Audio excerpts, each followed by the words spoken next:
Hi, everybody. Welcome back. We are here for another one of your questions about work.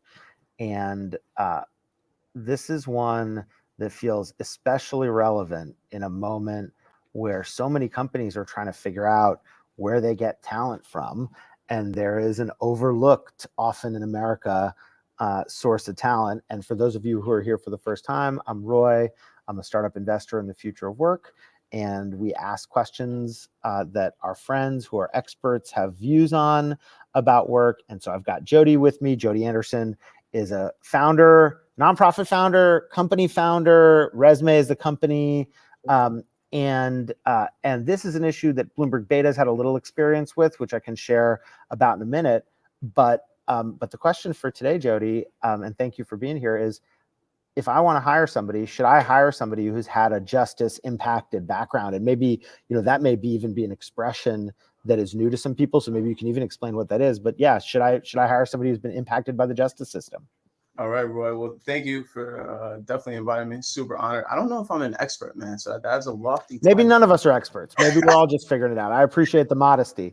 Oh, for sure. So I guess I'll start by kind of like demystifying that kind of like nebulous like concept. What is justice impacted? So justice impacted encompasses the 2 million Americans who are in some form of like an incarcerated setting. So that could be in jail or prisons. That's compounded by the 4.5 million, Americans who are on some form of supervision, so probation or parole, right? And then that is exacerbated by the over 77 million Americans who have some form of a criminal record. So it's nearly 1 in 3 working age adults. So chances are, if you're like a large scale like employer, any employer, you are probably already hiring someone who's been justice impacted, right?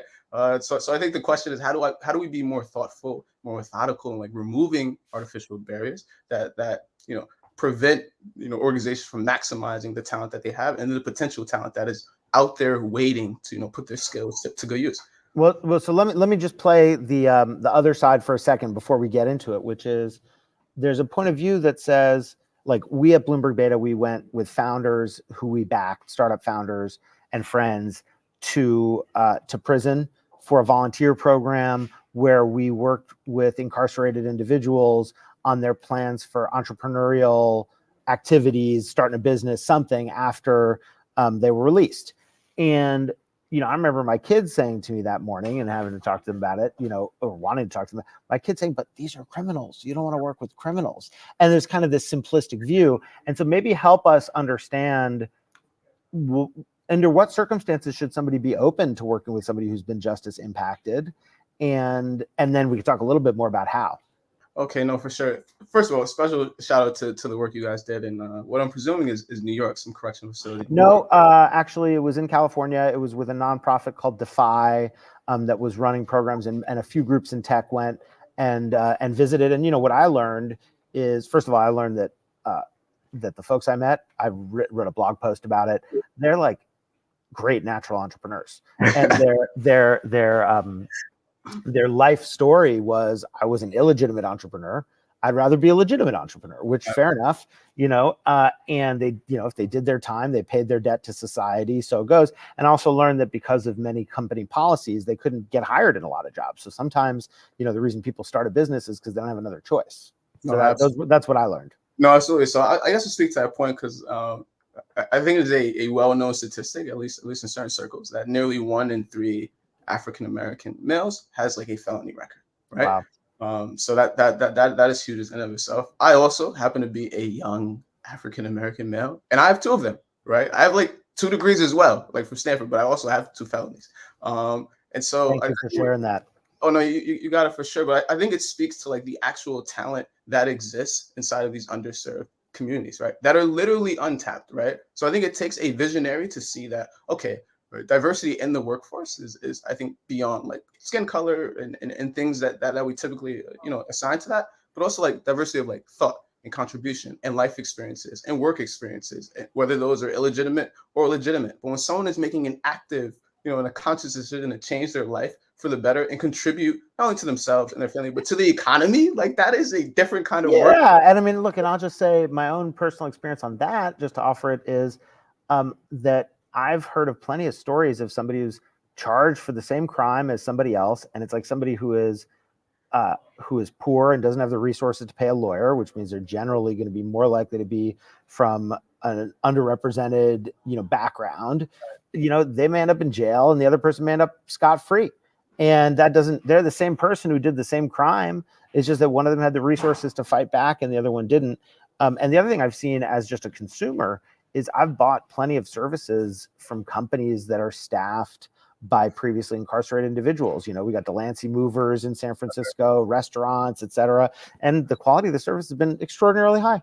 Right. No, for sure. I think it also speaks to the fact that there are so many contributions from this population. One, because it's so large and diverse, right? You could throw a rock and you're going to hit someone who's been impacted by the justice system. But also there are individuals that are achieving this at a high level. So you speak about on the consumer end. I think the story of Larry Miller is just viral and worldwide at this point, right? I don't know it. What's the story of Larry Miller? Larry Miller from Philadelphia gets in trouble as a kid, right? A lot of the gang culture, right, is just rampant in certain communities, and so that is a rite of passage, and that is the economy, right, and the drug trade and things of that nature.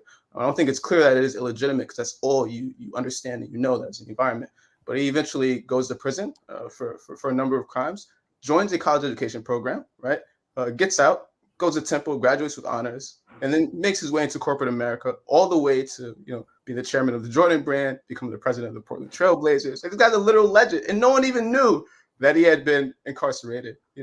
For what people would classify as violent crimes, as someone who's irredeemable. All right, so you're suggesting, and I totally buy this. Let's go. Of course, obviously that's why you're here, is because I accept the premise that there is, as you said, untapped talent in justice impacted communities, right, and among individuals who are justice impacted. So then if I am thinking about hiring somebody, how do I do that? How do I know who to hire? Give me a little more on, okay, let's say I say yes, then right. What?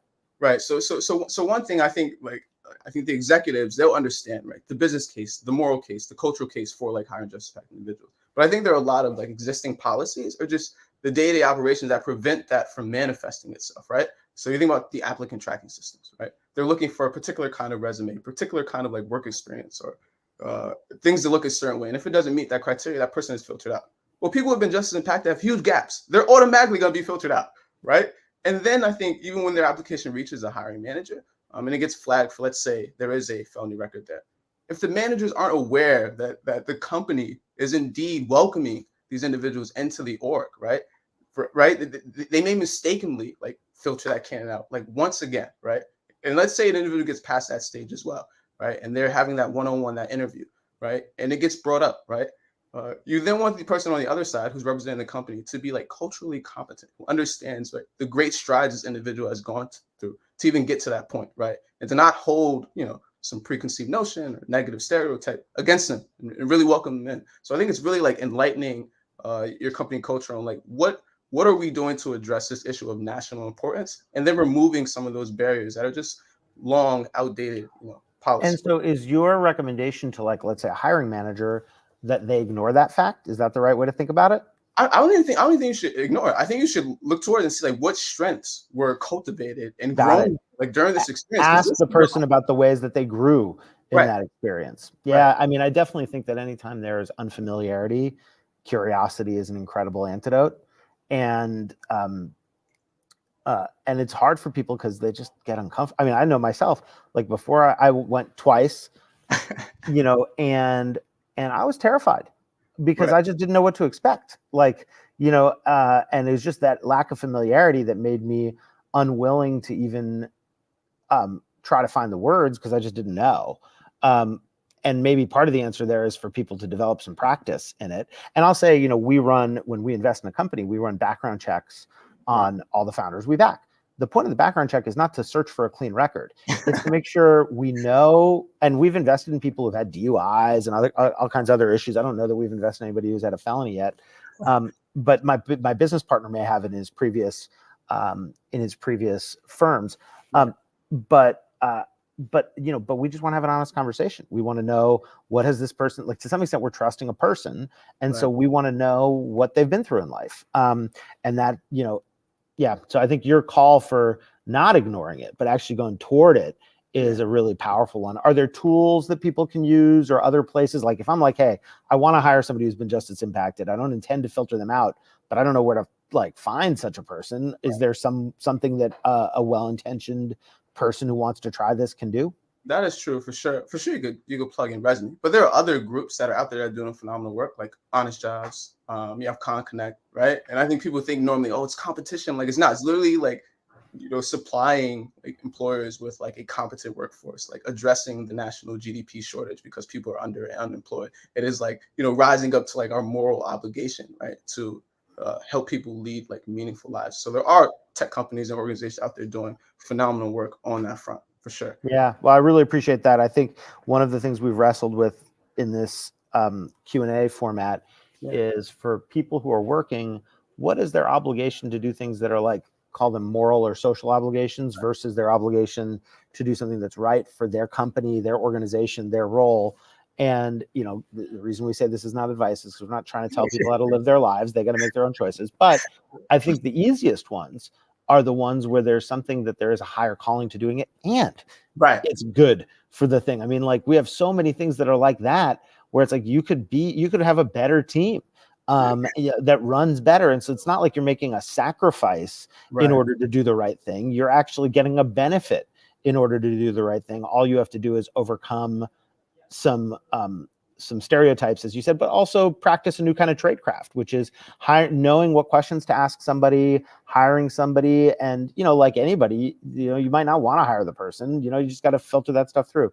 Anything else, Jodi? I think one thing for sure, like, even though there's always like this dual-sided like marketplace, you have the employers who come and there's like a national effort to address this like institutional wrongdoing that has been going on for decades, but also on the applicant side, like people who are just as impacted. I think you have to get over like the fear. Like there are people out there who want to do this work. I think you have to bring your full self. And I didn't even realize that until like I got a shot to join Reddit last year. Like I had no idea they would like take me. I hid a bunch of stuff, I hid behind the degrees and the mentors and the connections and like the recommendations. But when I got to like the final interview stage, it was like, okay, now who are you, right? Like how have you been able to do this? What makes you special? And you have to come with your full self. And like I think those opportunities, they exist outside of tech, right? Like even traditional employers, like they understand the need to do this meaningful work and how it increases that double bottom line. So just shout out to everyone who's looking for an opportunity. They're out there. You just got to keep hustling. You got to stay. I love that. Yeah. Respect to the people who, obviously we took the perspective of the hiring manager, but from the candidate's perspective,